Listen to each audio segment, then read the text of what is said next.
Осындай дәмді қою майонез жасаймыз үй жағдайында. Ол үшін бізге керек тұз қажет, қант қажет, жұмыртқа қажет, сұйық май қажет, лимон қажет және де горчица қажет. Бұл горчицаны біз үй жағдайында екеуміз дайындағанбыз. Менің каналыма кіріп келесі видеодан көре аласыздар.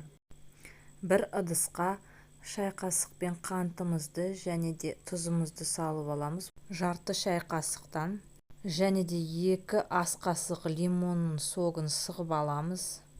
Барлығын жақсылап араластырып, тұзымыз бен қантымыз ерігенше араластырамыз.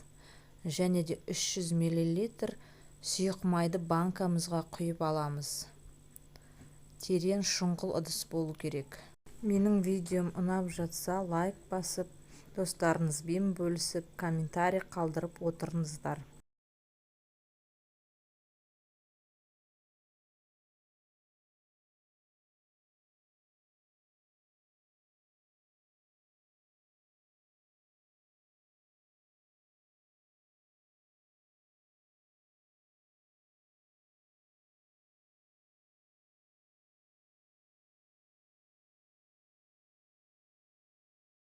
Сұйық майымызды осылай банкаға құйып аламыз. Содан кейін горчицамызды саламыз, 1 ас қасық және 1 жұмыртқамызды саламыз дағы барлығын блендермен араластыратын боламыз.